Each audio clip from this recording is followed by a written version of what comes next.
Yo! So, the theme of this video is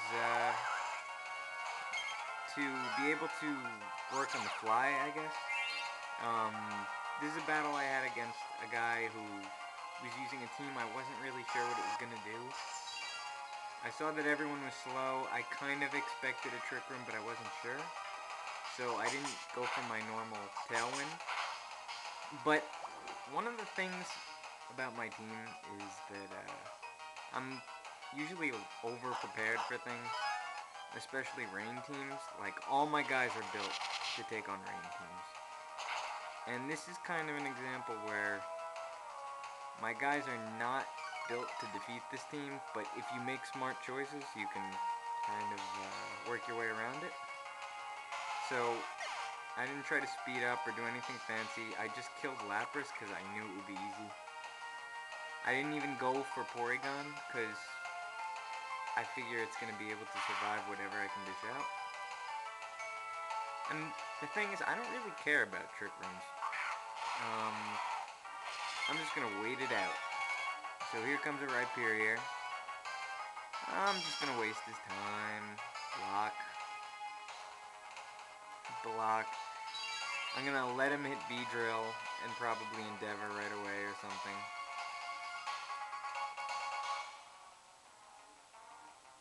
Everybody's blocking. He hurts his own guy. But Beedrill's fine. And I think I was going to Endeavor here, but he attacked Beedrill. I wasn't expecting that. But, oh, and a critical. I get a lot of criticals against me. Alright, so, the plan here is to get out my slowest guys. Hitmonchan's defense fell, so I'm switching him out. And a lot of people are scared to switch out, but you'll see in this match why it's really important. So Lickitun's just here to waste time. I'm wide guarding for the Earthquake, and it works.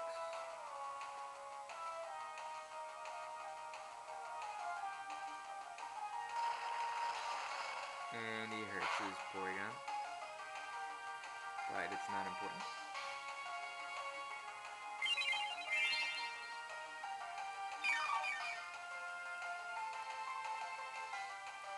See, in most Trick Room teams, people tend to get scared and attack the Trick Room guy. Like, oh my god, what if he Trick Rooms again? I think really the best way of dealing with Trick Room is to deal with it, honestly. I really don't find it as hard to deal with as Rain. Especially in triples battles, I guess, just because you can do so much to waste time. Look at all this time wasting. Sleeping. Not even paying attention to this guy. So he's using hammer arms. He's like, you know, I think he's just like clotheslining Lickitung, which actually makes him slower, which is better for the Trick Room. But Lickitung can take quite a few of those.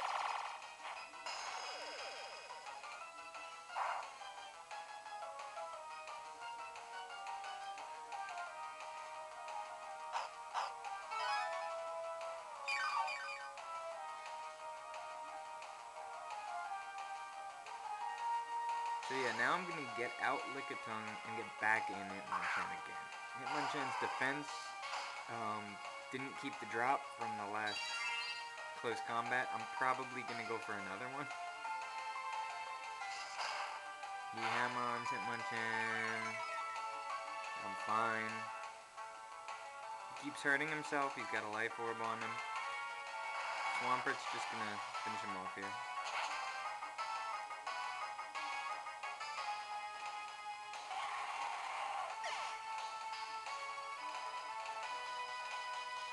He missed with the Thunder. It's a pretty inaccurate move.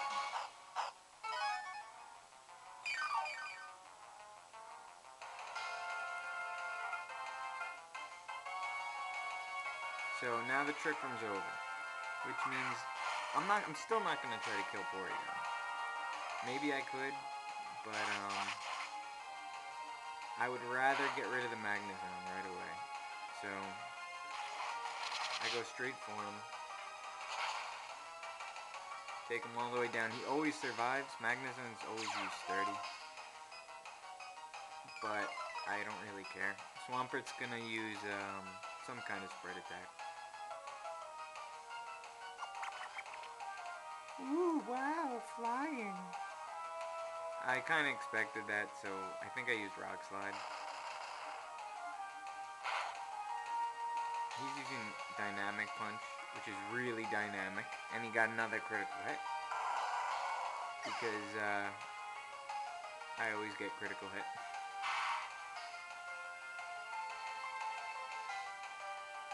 I mean, I said this in the last video, but I get critical hit a lot more than I do critical hits. I don't know why. It's just the way it is. So, I'm taking out the Magnezone as fast as I can. If you have the chance, always take out an easy kill.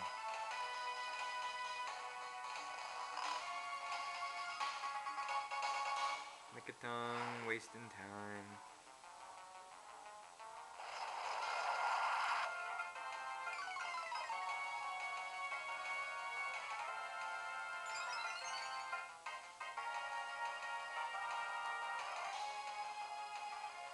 Now, he's punching the Lickitung. I'm not sure why he's scared of it. But that curse made it so that he just survived. Porygon's healing. I don't care about Porygon at all. It looks stupid. I wish Porygon 1 were, more powerful. He looks way cooler with all the polygons all over him. And I get a critical.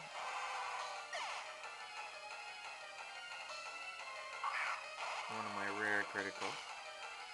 Alright. I'm switching out Hitmonchan again. Putting in Galvantula. The reason I keep taking out Hitmonchan is because close combat keeps lowering his defenses. And I'm trying to wait out the Trick Room. If the Trick Room ends and Hitmonchan is the fastest guy here, then I'm going to win. No questions asked. Both these guys are normal types. They're weak to fighting.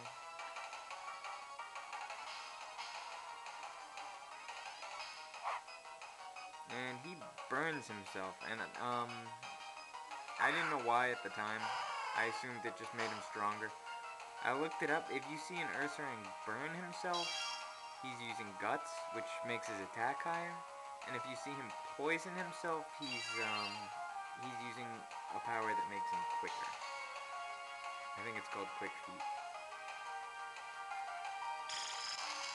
Whatever the case, he made a mistake there. It seems like all bug types are weak to ice, and most people think that. Just because so many bug types are part flying or part grass or whatever, that you think they're weak to ice, but in fact, on its own, the type is not weak to ice, and Galvantula happens to not be.